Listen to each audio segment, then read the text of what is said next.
Okay, so real quick, how does this make you feel? Yes, I'm pandering a bit, especially in LA. Can you see that okay?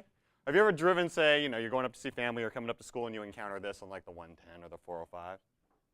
Okay, I'm not just trying to make like opening joke. I really want you to think about how this actually feels in the real world, all right? So you're driving along, you're going at free flow, right? You're going at the speed limit and then bang, you hit that. What's your reaction? Yes, and feel free, by the way, and I tried to make, this is going to be a pretty simple and short talk, so feel free to interact with me if you want, all right? Again, right, you're driving along and then you hit this. You ever drive up to, go up to the valley, you have friends up there? You hit that Mulholland Pass and then bang, you want to kill someone? Right, or outside of this country, of course, it can get even worse if you have bottlenecks, okay? So think about how you're feeling now, and then, ooh. All right, that's the 73, the toll road that runs along, basically along Newport Beach. Ever drive down the 5 and you hit the 73, and this is a nice, it's a fast track type of a facility, kind of like the 110 just opened up. Okay, so boo, yay. All right, and the questions are then, this is kind of pandering. When you encounter heavy traffic, say suddenly on your trip, do you experience any of the following? Say stress or anxiety or frustration. It's probably a rhetorical question, right? And another way of looking at this is consider your time, right? When you encounter traffic, part of the loss to you is your lost time, or as an economist would say. Do we have economists mixed into the room? What's the audience here, by the way? Planners, engineers, and some policy students. Perfect, perfect, okay. Good, so you might be interested in this talk. Okay, good. So then, would you rather say, would you rather drive for 10 minutes at the speed limit? Or would you rather drive for those same 10 minutes in bumper-to-bumper traffic? And again, these are silly kind of rhetorical questions. The point I'm getting at here is when you encounter traffic, there's a cost you suffer. Part of that cost is this delay, right? There's the opportunity cost of your time, and now you've got time that's gone forever, and that's a pure welfare loss to you. What I'm trying to get at here is that really it? When you encounter traffic, is it just that? Are you like, oh my God, I lost 10 minutes? I'm really upset about that. Or put differently, have you ever, let's say you took an hour drive in LA, right? You're going to see some friends in LA, and you hit traffic. You feel frustrated. How much time do you think you lost on that trip? Right? In really heavy traffic in LA, on an hour-long trip, how long do you think you've lost? Probably, honestly, it's probably no more than 15, 20 minutes. Maybe half an hour if it's the worst possible traffic. Right? And ask yourself, is that what you're really lamenting when you hit traffic? Is it really that foregone time, or is it something else? I mean, put differently, have you ever on a weekend wasted 15, 20 minutes? And have you ever felt exactly the same way? Have you ever played a video game for 15, 20 minutes and got, oh my God, I'll never get that time back. I really hate the idea that I lost 10 to 15 minutes. Or again, is there a tangible or palpable cost you suffer, like stress, anxiety, frustration, or maybe the effort required to maintain safety margins around you when it's crowded and stop and go? Right? It's irritating and frustrating being in traffic. Okay. So that said, again, I'm probably preaching to the choir. I want to establish that because it actually affects directly then this experiment we're doing, which is pretty simple. But the purpose of the experiment is to try and capture these additional types of costs when we're trying to value time, which would then be used to evaluate the things like congestion relief policies. So, all right. So, okay, so what do we do in this talk? We develop a simple but modern stated preference choice experiment for estimating how commuters value travel time savings. If none of that made any sense to you, that's okay. I'm going to talk about each of those components. Our main twist is that we incorporate very basic traffic images that basically remind commuters, so I'll get into this in more detail, but when I say stated preference choice experiment, what I mean is surveys that are handed out to people and asking them to choose among alternative routes at different prices and different travel times. For instance, you may hand out a survey asking people whether or not they would choose the 110 hot lanes versus the new hot lane facility right along USC here, right? Whether or not they choose that or stay in the crowded main lanes, at a given price, would they make that choice?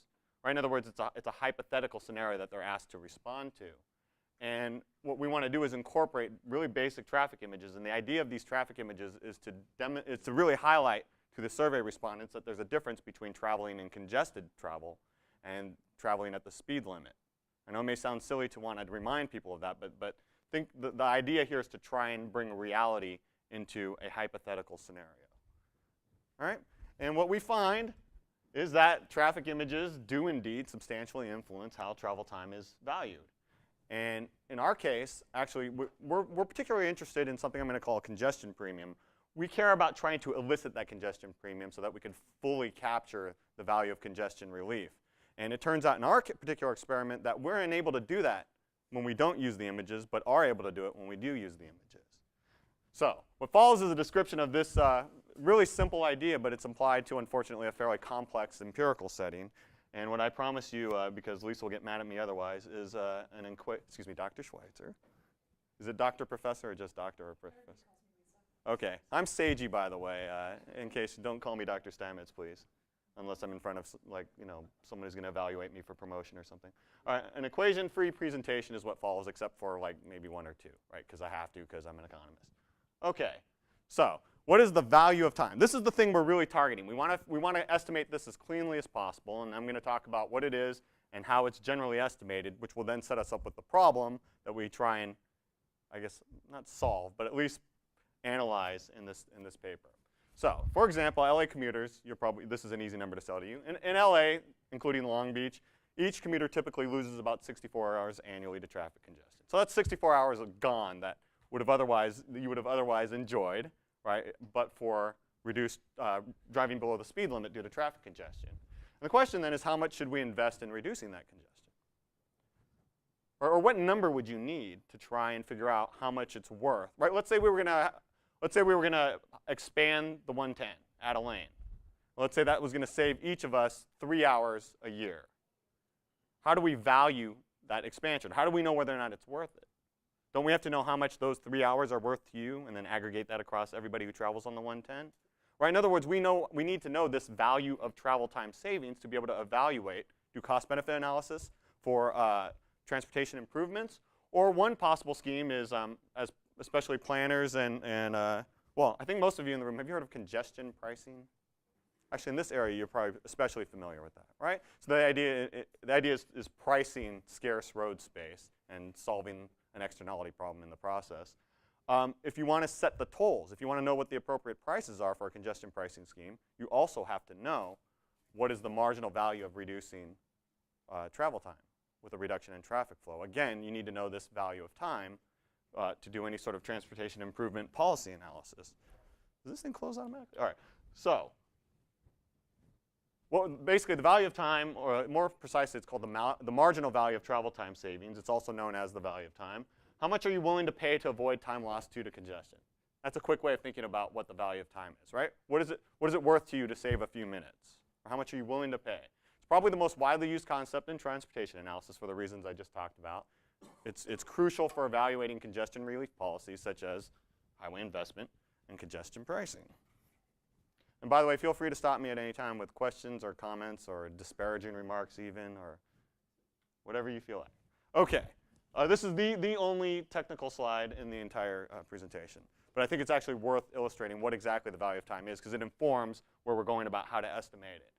But typically, the value of time is estimated, not always, but typically in what's called a discrete choice framework. That's probably familiar to a lot of you.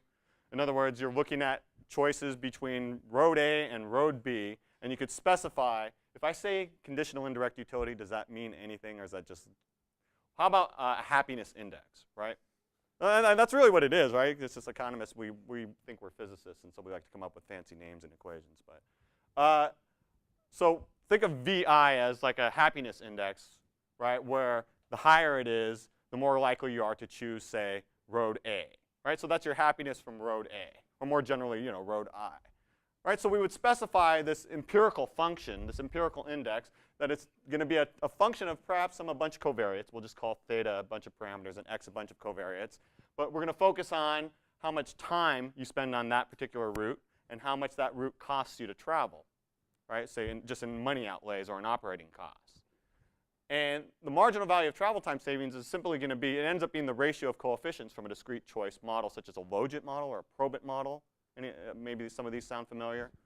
But in short, this just says that the value of travel time savings is the trade-off between the money you pay and the time you spend on a given route, holding constant that happiness. Or if you're an economist, right, it's the marginal rate of substitution between time and money, which gives us the marginal value of saving, say, a minute of travel time, which is expressed, right, this is, for economists, this is the ratio of the marginal utility of time relative to the marginal utility of money, which ends up being a ratio of these two coefficient estimates from a discrete choice model like that. So that's the general approach.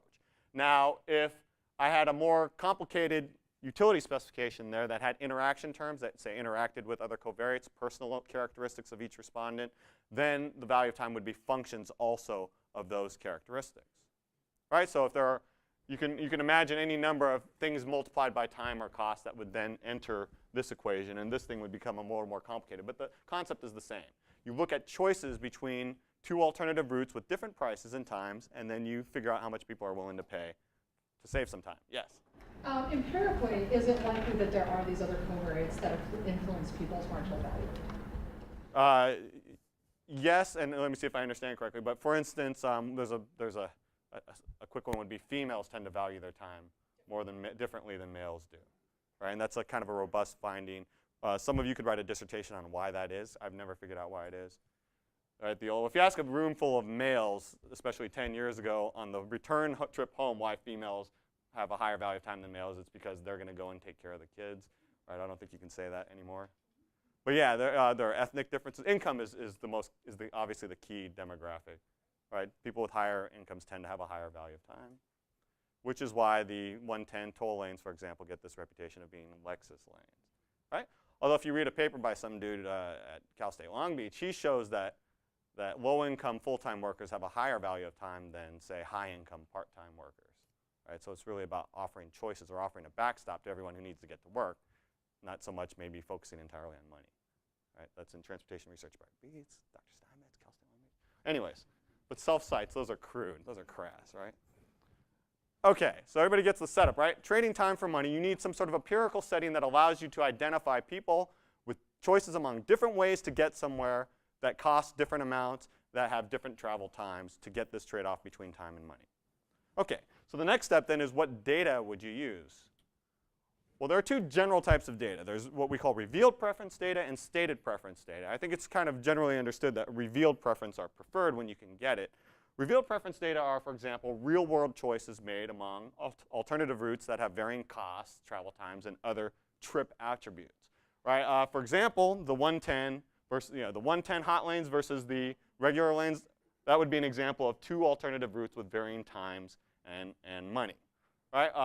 I don't know if you're familiar in San Diego County. There's the hot lanes on Interstate 15. It's this inland corridor going down into downtown San Diego, where you have actually a choice. It's like the hot lanes here, but they're physically separate. It's actually in the median of the freeway. There's these two concrete separated lanes that they open up, southbound in the morning commute and northbound in the evening commute, where you're driving along and you look at the toll sign and it tells you how much it is. Say it's $4. And then you decide about a mile later whether or not you get locked into this express lane or you stick it out on the main lanes. And these tolls change every 6 minutes to keep the express lanes flowing at the speed limit, or in free flow conditions, we'd say, or level of service B for you engineers. So that would be ideal, wouldn't it? If you can get, say, survey data, and by survey data I mean you can see their actual choices, and then you collect demographic information and you use engineering data, like highway transportation data, to figure out how much time at a given time of day, when that person enters, or when they hit that facility, which did they choose, how much time would they have saved, and what was the toll? Right, this is like an economist's dream. And this is what actually Dr. Schweitzer was talking about. I wrote my dissertation using I-15 data, right, revealed preference data that tell you, right, that show you in a real market setting, in a real world setting, what these choices were, the trade-offs that people made. The problem, though, is although that's, I think, ideal, it's very rare and expensive data to get. There are very few of these facilities in the world, and then matching up data to the choices is even more onerous. It's a $1 million problem, right? So what alternatives would you have if you can't go around finding experiments like this, like real-world experiments? You create what's called a stated preference data set using a stated preference choice experiment. All stated preference means is that these choices between different routes are listed among hypothetical routes instead of real-world routes. So imagine instead of this facility, right, this I-15 facility, instead a survey that says, OK, you're about to get on the freeway, you're about to travel down into San Diego, and you can either take the express lanes or you could take the regular lanes. The time it would take you to travel this amount on the express lanes is 4 minutes. It would take you 11 minutes on the main lanes. It'll cost you $4.50 to take the express lanes and no money outlay to take the main lanes. Which one would you choose? And then you put an X, right? So I mean, it's a reasonable alternative, right? The key here is trying to get people to imagine the real-world circumstances that they'd be making these choices among, right? Trying to tie this hypothetical survey instrument to their real-world commute experiences, right? So a big advantage of this is it's relatively cheap and flexible. And by flexible, well, the cheap part's understood, right? You can actually just create the survey. The flexible part is there are things I won't get into in my talk that we use, such as D-efficient designs, and basically these think of it as you can develop the attributes of each trip. So how much time it takes, what the tolls are. You can control that and add enough variation to those across respondents such that your coefficients will have a better chance of being statistically significant, right? You need a lot of variation in your sample and in your covariates to identify any effects in your dependent variable, right? So it's great, but you got to make sure that the real-world commuting experiences match up to these hypothetical scenarios. Otherwise, you're not sure exactly what you're estimating. Okay. Any questions so far? Yes, sir. This is super hypothetical, but is it possible to change people's impressions of their time? Like, say there was a discount day, like half price on fast lanes. If you give people a little taste of what that's like, would they come back to it later on? Is that possible to test that? I'm not sure how you would test. There is a literature, and after the talk, I can point you to at least one article that talks about these structural changes. It's not quite in the context of toll roads, but I think my short answer is yes, and I think there is some literature you could refer to build on, but that talk about if you were to reduce the price of something.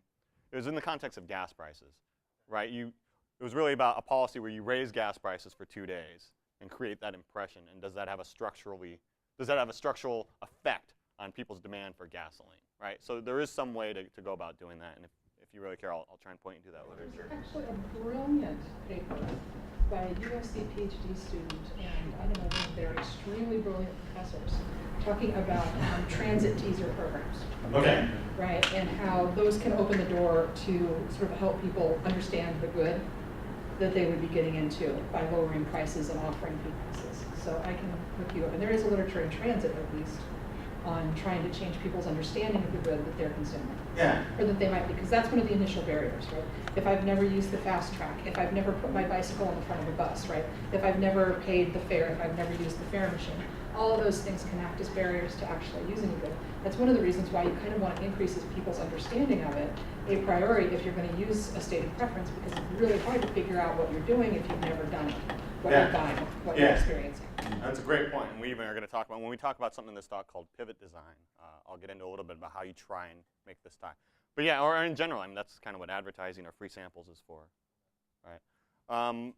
I guess a slightly tangential way to answer your question is to, in general, the idea of can you influence someone's value of time, sort of exogenously? Can you do something to someone to influence their value of time? Yeah, you give me like a much better stereo in my car.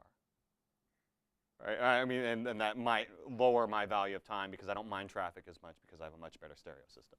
Right? These kinds of things. All right? Okay. So, now, my concern is in understanding that there, let's get back to what I first showed you, those pictures, and I tried to ask you what are these feelings that you encounter when you encounter traffic. What are these emotions? What are these stress, anxiety, and sort of frustrated feelings you get when you encounter heavy traffic? The concern is that, look, if we're going to evaluate real-world congestion relief policies, like if we're going to cut back on the heaviest rush hour traffic on the 110, what we want is how much people value reductions in travel times during those most congested conditions. And the concern then is if we use these stated preference experiments and we can't fully capture those real-world conditions, we might be evaluating something entirely different. Put differently, we might not be fully capturing the value of everything that is encompassed by a reduction in travel time through a congestion relief policy.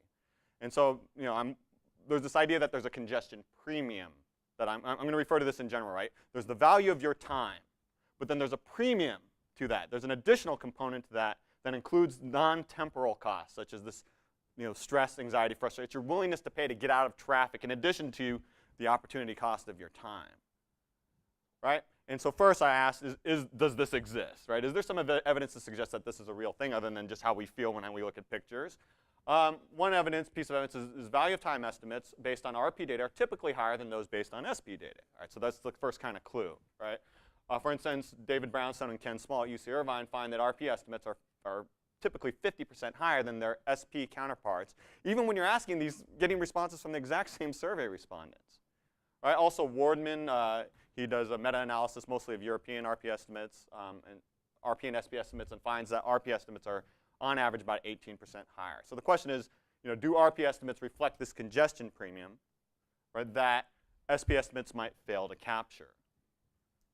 Everybody understand the issue here is that the real-world trade-offs are revealing some portion of the value of time that's probably not just about time. It's this stress and anxiety, right, that we're unable sometimes to capture using SP experiments. And that's a problem if we're going to fully value congestion relief policies. OK. So another thing to consider then is that, well, here's what we propose. And this is what I proposed in previous papers, that RP-based value of time estimates also capture the value of these additional costs that we talked about, including these I'm going to just call all these other costs non-temporal congestion costs. A few RP-based studies also find that these non-temporal costs, so in some studies, well, kind of my studies, right, and then some other people who have done extensions, we're able to actually disentangle using RP estimates. We're able to disentangle the value people place on saving some time, and then the value people place holding time constant, how much people value on reducing congestion. But really, it's through measuring reducing traffic density. Right? So we have a unique experiment where we can decompose those two elements. And we find that when you look at sort of a traditionally measured value of time using RP data, that 29 to 37% of that estimated value is actually due to non-temporal costs. It's what people are willing to pay. It's the portion that people are willing to pay in addition to being able to save their time. So again, evidence that there is a congestion premium, and it's captured typically in RP data. Now, recognizing this, this is something that's been understood by some SP experimenters, but some SP studies distinguish between congested and free flow travel times. All right, so one way you could try and get around this is if you say, okay, we need to make sure respondents understand what we mean by you're going to spend this much time, but it's going to be in heavy traffic, and this much time you're going to spend on a route, but it's going to be kind of at the speed limit. So what they'll do is they'll take the total time for a particular route and make sure they divide it into portions congested and portions free flow. Or sometimes they'll do more than that. There's stop and go traffic. There's sort of there's sort of mild traffic, and then there's free flow speeds, right? And they verbally describe these different types of travel that you'll be in during a given route.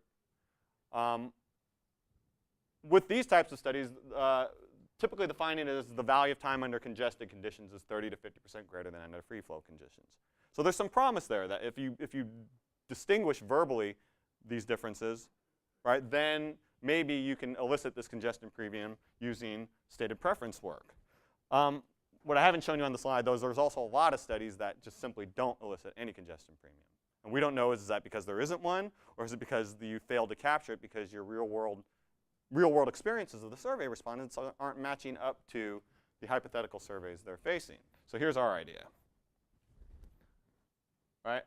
Or here's basically the summary of the problem. I'm sorry. So congestion relief policies require estimates that can capture this congestion premium. That's another way of thinking about what I was saying before. If we're going to attack rush hour congestion, we need a metric that tells us how much it's worth to reduce rush hour congestion. Right? In other words, we need to be able to capture these temporal and non-temporal costs. Stated preference experiments are much more flexible and cheaper, but if they don't match up to real-world experiences, right? If these hypothetical travel scenarios that survey respondents are given don't match real-world experiences, then we're going to have trouble trying to capture these important other costs. Or in other words, we won't be able to capture the congestion premium. OK, so what are the implications now for how you design a stated preference experiment? And this is getting to the heart of what we're doing. Modern SP experiments try and do this linking between the real world and these hypothetical scenarios they're given. First, by pivot design.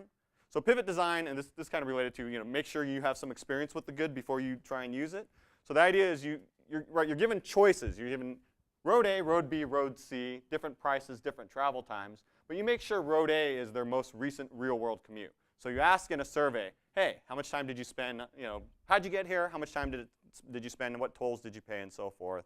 And that's one of their alternatives, right? So, and then you pivot the other alternatives, meaning you literally take the attributes of that trip and you use, again, efficient design methods to create new attributes that are literally rotated off of that first attribute so that they're within the same realm of their most recent trip, right? So you want to use those. That's Henscher would argue that you'd have to use those. And then also, as we discussed, you should distinguish between congested and free flow travel times. But the concern now, remember, there are some cases, though, where you don't get any difference between the value of free flow and congested travel, perhaps due to some of these problems. For example, respondents might ignore the distinction between free flow and congested travel and just sort of look at what's the total travel time, or in the field, it's called attribute accumulation. People just add up the times. They don't want to think about it.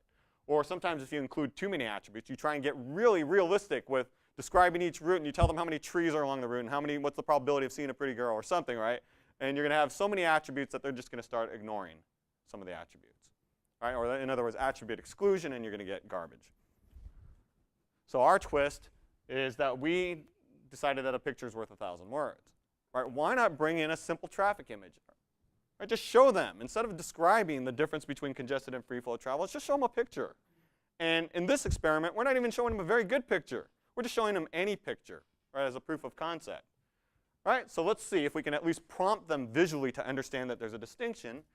And then, why do this? Let's mitigate those effects we were talking about before and see if we can capture trip attributes through a picture instead of trying to describe 17 different dimensions of each route. Right, so our experiment is a modern stated preference. By that I mean we're doing all these modern experimental design methods, and it gets very tricky and very complicated very fast for a simple experiment. But we undertake all of that to show that, look, given existing methods, what happens when you incorporate these images, right? So we use a stated preference experiment, including pivot designs and efficient design methods, and we present traffic images to a random subsample of our respondents, right? So the objective is, let's see if traffic images influence value of time estimates, and let's see how those images, what their role is in eliciting this congestion premium that we've been talking about. Okay, so here's what the survey instrument, I'm sorry, it's in Spanish, and I actually don't speak Spanish. Remember, this is the empirical setting I'll talk about was in Santiago, Chile, the business district in Santiago. All right, so this would be an example of a survey that someone would get. It's a computer-based survey, so we had some graduate students who were trained carefully to sit down with them, not nudge them in any direction, show them a laptop, and ask them to make a choice. And this would be an example where they're given images. I don't know if you can see it with the light in here. But the top portions would be, these are 3 routes with 3 different times, and those are times spent when traffic conditions are relatively light. And then the next image shows this is the amount of time you're going to spend during that route, but when conditions are relatively heavy. And I don't know if you can see in the picture, but in each case, this shows a more dense amount of traffic than in the top one. And yes, the pictures are exactly the same for all 3 alternatives. And that's by design. In other words, this is by design not faithful to the real world conditions. We just want to say if you nudge someone a little bit with a picture, does it have any effect? And do that as cleanly as possible. So everybody sees these 2 pictures. These are the only 2 pictures used in the entire survey, but that's on purpose. All right, and also this is how much they pay in operating costs, such as gasoline, and this is the tolls they pay. And again, this is the Santiago business district, so everybody's paying a toll. I don't know if you've been down there, but you pay a toll pretty much everywhere you go, which is good if you're an economist and you want data. All right. So this is what everybody faced, right? Our surveys are administered by a computer, right? We used pivot designs. I probably talked about that enough. Each respondent was presented 12 of these scenarios, right? So we had 481 total responses. Multiply that by 12. That's how many choices we actually got elicited. Of those 481 survey respondents, 303 of them viewed traffic images. The remainder they just got descriptions. So the remainder only got exactly this, but without the pictures, just the numbers in the middle. All right, we want to say, does this have any effect? All right, I don't bore you too much. This is just showing you the attributes, right? The survey characteristics across those who viewed images and those who didn't, right? We show that the average toll, average operating costs, right? These level of service attributes for each route were about the same. As were the respondent characteristics for the most part, right? We want to know, was their most recent trip a work trip? Were they late? Do they carry supplemental insurance? We ask that because we want to know, how averse might they to be, say, in being in more crowded conditions. We actually ask them if they frequently use their mobile phone, which it's actually illegal, like it is here, or the hands-free law down there, and they surprisingly all responded honestly. At least we think they did.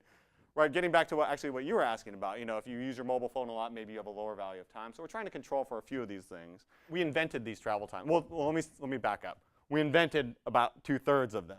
Right, we start off with what they report, and then we pivot off of those travel times and tolls and so forth. Okay. So don't worry, I'm getting to the punchline very soon. I know the blood is concentrated in your stomachs now instead of in your brains. No? Yeah? Okay. Remember, bored and confused look identical to me, so you got to give me some cues here. All right. So the model specification, remember I had that indirect utility, that happiness index. We include, among other things, we include all the things you would need: tolls, travel times, interacted with certain characteristics, but most importantly, a traffic image indicator variable. Right? So we interact the things we're going to measure the value of time with, we interact with a traffic image indicator so that we could test to see whether or not it has a statistically significant effect. We control for things you might expect us to, a status quo alternative, right, that we pivot off of. We randomize the position of that. The status quo means their most recent trip. We randomize that so there aren't these inertia effects of this just picking the left, the left, the left, or something. And just to note that we interact our respondent characteristics, their demographic characteristics, with that alternative. So their effects are measured relative to choosing something besides what they're used to.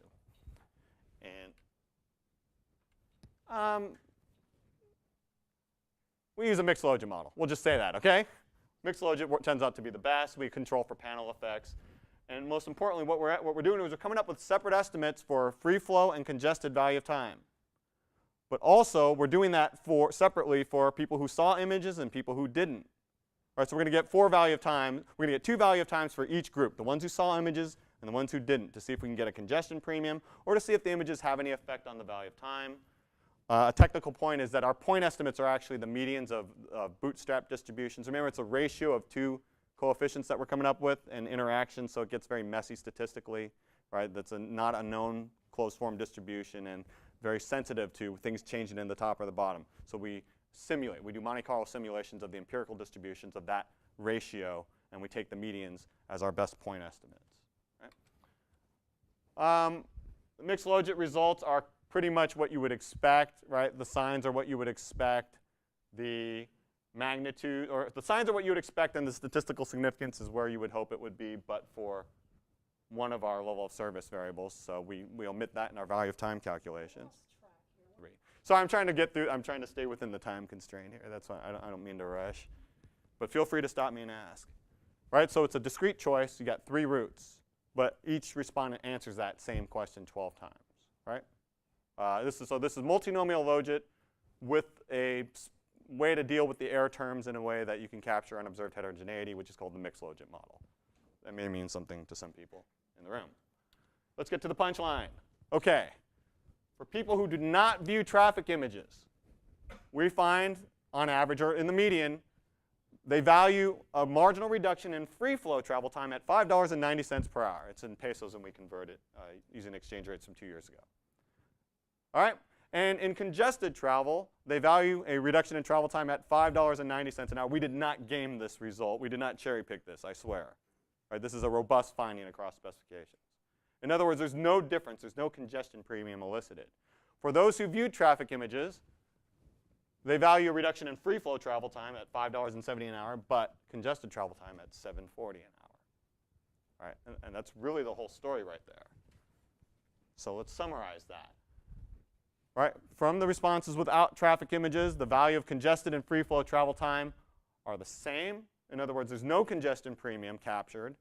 And so respondents apparently ignore that distinction between congestion and free flow conditions, right? Unless they're given a picture, right? Because the respondents with traffic images, there is this difference in the value of time and about a 30% congestion premium, which is, hopefully not by coincidence, similar to the congestion premia, or the differences, say, between revealed preference and stated preference data and other congestion premia found in other studies. Okay. So by discussion, don't worry, I mean like these are really concluding remarks. First of all, don't use these estimates for policy, right? Don't go to the Metro, LA Metro and try and use these to evaluate the toll road. Right? Our traffic images are rudimentary. They're necessarily not faithful to the real world conditions. Right? In other words, our estimates are probably biased to the extent that we failed to tie the attributes of each alternative to the images we've created, right? The point to take from here is this is a proof of concept study before going on and undertaking even more expensive studies, right? The point is traffic images, no matter how rudimentary they are, they substantially and statistically significantly affect how people value travel time savings. And in our case, if you don't use them, you're not going to elicit that congestion premium that I argued we need to get if we're going to value congestion relief policies. So, I think an obvious next step for future researchers that I'm not unwilling to take unless I've got a collaborator somewhere, estimates would be improved obviously by using images that are capable of more faithfully depicting the real world traffic conditions, right? The densities or the headways that correspond to these hypothetical trip attributes, right?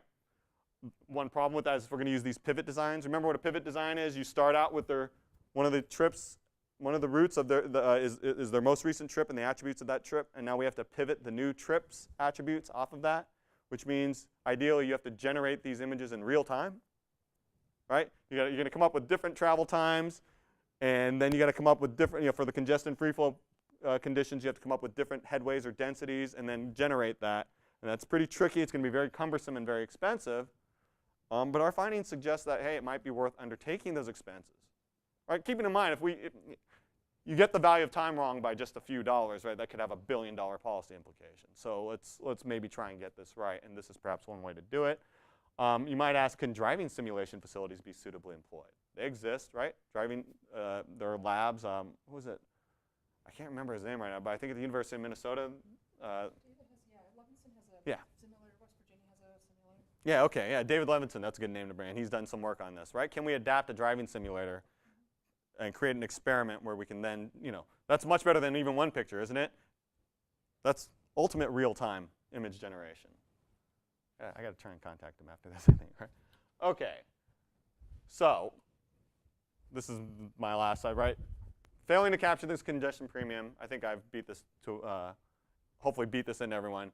Right? If you fail to capture that congestion premium, you could be undervaluing, right, congestion relief policies by understating the value of time. And perhaps, right, this is a first step in trying to demonstrate that traffic images could play an important role in the future of SP experimental design.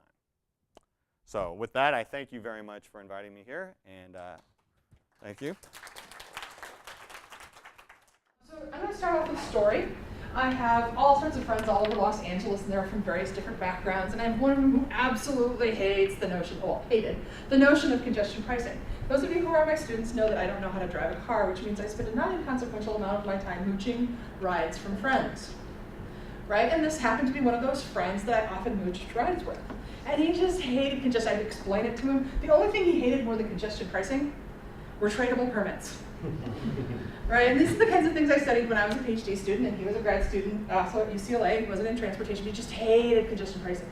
Hated it. He didn't understand it. He's like, oh, it's too complicated. Don't even try to explain something like hypercongestion to him. He was not on board. He's a very smart guy, right? He's a neuroscience guy, but he couldn't understand congestion pricing because a lot of what economists do only makes sense to economists when they're talking about it in the abstract, but often make good intuitive sense to us when we're just acting in the world as consumers. So I was mooching a ride off of him to Big Bear, right? And so here we were sitting in traffic. I mean, it was just grinding. The 110 was not moving. And I looked over at him and I said, would you spend $10 to avoid this? And he said, yes. Right? Like all of a sudden, it was brutally apparent to him what I had been talking about, and that was, in this context, he was trying to get away for a weekend. He had things he wanted to do, and there was all this traffic between him and his outcome. And all of a sudden, the logic made much more sense, right? He was apparent. What he was buying was not the double taxation that he had always been hitting the ground about. He was buying a premium service that he hadn't really envisioned until I made it real while we were sitting there in traffic, that he usually just shook his little fist at. That said, why are stated preference surveys sort of out there in this context? Why are we dealing with a $1 million problem? Well, high-speed rail is a great example. Talk about a $100 billion problem, right? it would be really nice when you go out to the voters of the state of California and say, would you like high-speed rail between Northern California and Southern California? Right? It's a little bit like walking into a grocery store and having somebody say, would you like some Doritos? Right? And not telling you how much it costs, and not explaining to you that if you spend all your money on Doritos, you can't buy any toilet paper. Right? Like just asking in the abstract for a service that you don't really have yet. And you know, some people say, well, you can take it all around the world. There's trains all over the world. You can high-speed rail in Europe, high-speed rail. Yeah, see, the problem is, those are those people in that context, and we're talking about completely other people in a completely different other context. So one of the ways of trying to figure out how much people might be willing to spend on a high-speed rail ticket is by looking at how much they spend in places where they already have high-speed rail, with the caveat of knowing that people live in California already without high-speed rail, and it's not really bugging them that much. Because if it really bothered them that they didn't have access to high-speed rail, what would they do? They'd probably go live in a place that actually had high-speed rail if it was actually that big of a deal breaker for them. So you're sort of providing a service that you don't really know whether they value it highly, but they just can't use it because it's not there, the supply's not there, and I would take it, or whether they're just like, it's like right up there with, you know, dirt-flavored ice cream. Nobody actually cares. And in order to be able to actually observe that market, your capital costs are so prohibitive, right? You can't just build the high-speed rail and then watch people to see what the trading prices are. By that point, you've got $100 billion or $68 billion or whatever the cost estimate is this week, $68 billion of skin in the game. And so if the answer is, well, they're willing to pay somewhere between $5 and $7, what have you just done? Well, you basically made sure your governor's not getting reelected, right? You've just made a very, very bad public investment. And so high-speed rail is kind of the extreme example. Public transit is the other kind of example, where you have very high capital costs for just about any service, even buses, right? You've got very high capital costs, and you want to be able to test out new services, but in order to be able to test out new services and see how people are responding to the prices and the time trade-offs, you have to get your skin in the game to the degree that you don't want to. So this is why this kind of stuff is really important, but it's really, really difficult, right? Because even in looking at those images, this is one of the critiques of the paper, you're not entirely sure what people are seeing, right? If I see congestion on the 110, keep in mind that I don't really drive, so I don't really know what I'm talking about here. But when I'm in a car and I see congestion at certain points on the 110 or the 10, there are times when I go, we're going to be sitting here for a while, and there are other times when I can see the exact number of cars piled up, and I think, you know, this is going to clear fast, because I have an intimate knowledge of those routes and I've been on there a long time. So, you know, one of the things that architects do when they use images, or psychologists do when they use images, is they IAD test them, right? They cognitively test different groups of people and try to get their perceptions of what they're seeing when they're looking at the images, right? So that's one possibility for thinking about if you were going to try to use this as an agency person and take this into your surveys, you might want to get somebody on board who can really grasp cognitively what people are thinking about, because that's the game that we're really in. So for most of my planning students, they're like, he's talking about congestion pricing, I don't care about highways, I don't care about highways. Each and every single one of these trade-offs that Seiji talked about today is important for transit, right? Much of the argument for public transit and for rail transit in particular has to do with the fact that time spent on transit is much different than time spent what? Sitting in a car, sitting in congestion, right? Those are bad things, right? Whereas you're on a free and lovely train, right? You're sitting there with your headphones on and you're reading a book and somebody else is doing the driving for you, and you're much more willing to spend more time doing that than you are sort of, stop, go, oh my God, my life is in danger, right? Those are very different time experiences, and so the willingness to trade off between those two trips, those two types of trips, may hinge on the calculation of just how good that transit trip has to be, or just how cheap it has to be, before we might have to put up with a little extra time that transit is probably going to take, given the way cars and driving works in most places, right? And so all of those trade-offs matter. So yeah, it may be, for example, that it's much more pleasant to sit on a train, but if I have to sit on the train for an hour versus a 10-minute drive, I might not do it, right? But if my little guess is, when we kind of get to this point in this, anywhere within 20 minutes, most people are going to be on an indifference curve, right? Anywhere, you get anywhere of a 20-minute difference, plenty of people are going to say, I'll sit on the train, not a problem, right? But once we start getting over a half an hour, people are going to start thinking.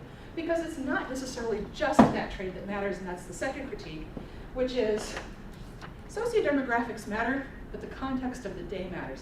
And this is something you all know, right? This is a very important paper that Seiji's advisor published a few years ago about how time doesn't mean the same thing to the same person in the morning, in the evening, or on a given day, right? So yeah, I may have to, using the old school argument of, I have to rush home and get my kid from the child care. That's one constraint, and that may be an everyday constraint.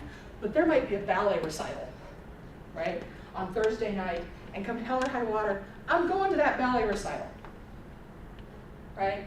And so my willingness to pay goes from $10 to $50, right? And it's only a one-day thing. I'm not going to spend $50 the next day, right? Grandma's coming in for a visit. I got to go pick her up at LAX.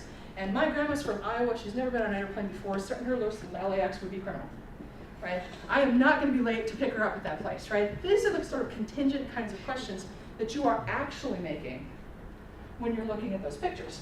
So that picture of heavy congestion on any given day, I may have a generic reaction to that. But the day that my grandma's in town, or there's a ballet recital, or something else, right? I missed one more, I'm late for one more appointment with my chiropractor, he's going to fire me, right? Any of those things, right, can completely change the way you value time. And we see that very clearly in the revealed preference data, okay? So that's kind of the big scope of the work, how you should be thinking about it when you're thinking about public transit and how important stuff is for all of us who are in the business of trying to supply mobility, right? And sort of the particulars of this study and the use of stated preference and the use of images in stated preference. With that, if you'd like to respond or if you guys have some more questions, we've got a little bit more time. No, well, actually, one thing I did want to say for your neuroscience friend, and just to bring in the economic side of why we care about congestion relief, partly is because economists don't like congestion like anybody else.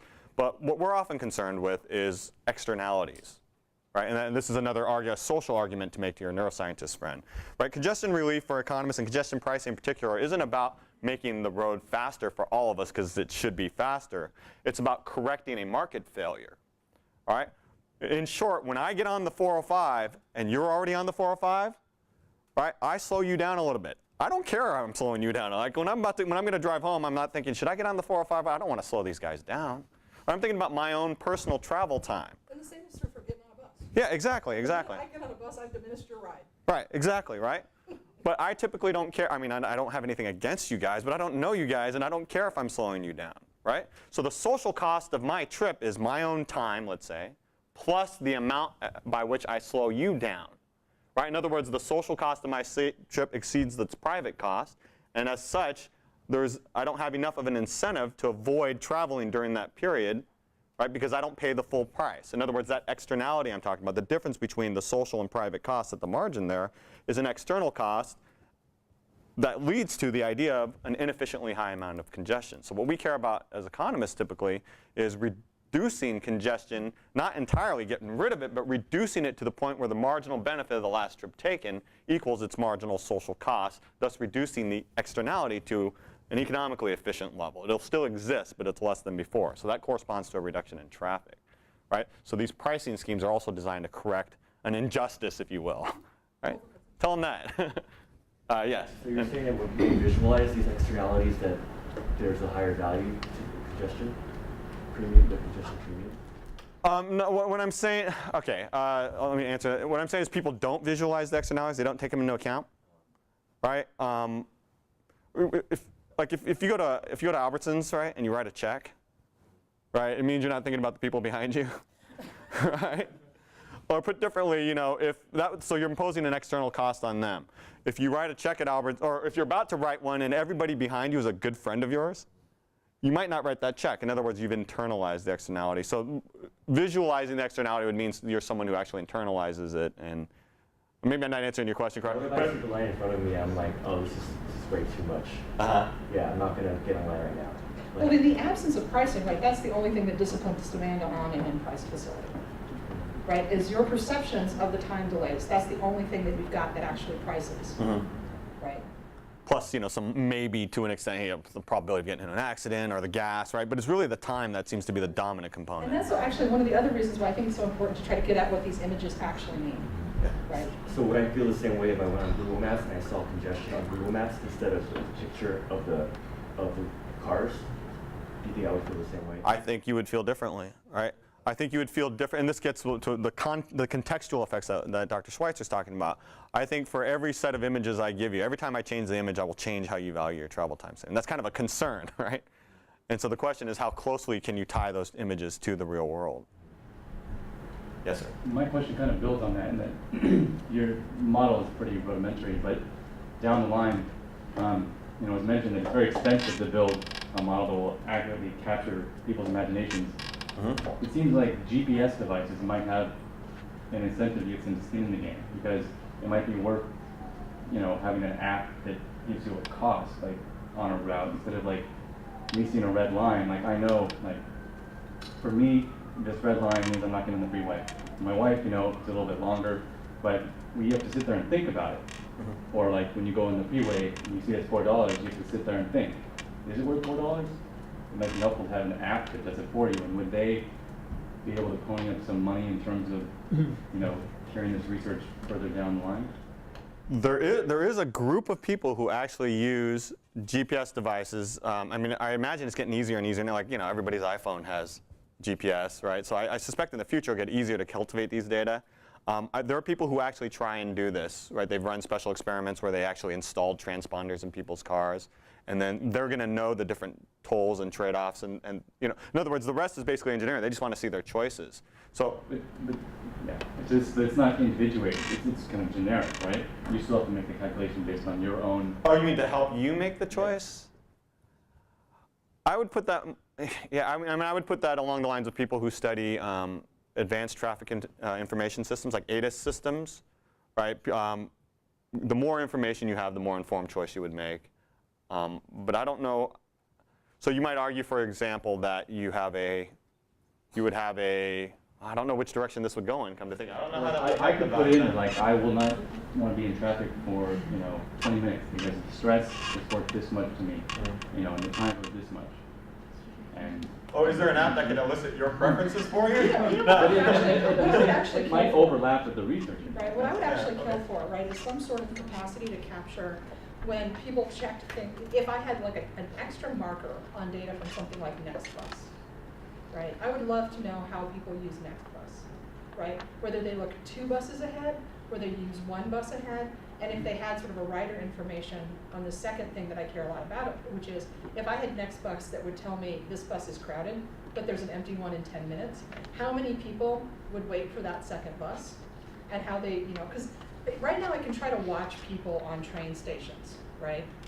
But in most places where platforms are crowded and trains are crowded, platforms serve multiple lines, and you never know whether somebody is just sitting there waiting for, the yellow line, right? And it's full and it's jammed and people are like this, and people like me are like, okay, I'll wait 40 minutes for the next train because I don't want to touch anybody else. Or whether they're waiting for the blue line that's going to stop at that station, and it's just impossible. You can't track them. And so if I had something that crowdsourced out of that and reported, right, they checked the app, they went to the next, right, what they checked, I'd be, the amount of data, the amount of good that we could do with that data are actually amazing. So, right. Unrelated, have you ever heard of an app? I'm not like trying to sell an app here, okay? But there's an app called Waze. Right. W-A-Z-E, so it's just all peer-to-peer. Instead of using engineering or Caltrans loop detectors, it's just people saying, hey, there's an accident here. Yeah. And I'm actually pretty impressed with like the reports it gives me. Maybe that's a step if you can get in touch with, try and collect their data, or if you just want to elicit your own choices, right? You can, that's one step forward. Yes. Since these surveys are already done on computers, it sounds like, what do you think about maybe going for something more realistic in future experiments, like possibly showing .gifs of what an actual traffic situation might look like on each route, or just short video clips? Yeah, I mean, that would be ideal. And that gets along the lines of even going as far as driving simulators, if you can adapt a choice experiment. Again, with some caveats about how real, you have to make sure that somehow these money payments would bind somehow, right? But yeah, I actually have to wonder about 12, because 12 struck me as pushing it. yeah, and 12 was, I don't want to call it arbitrary, but 12 was, we need enough variation, Right. but also we don't want to fatigue them.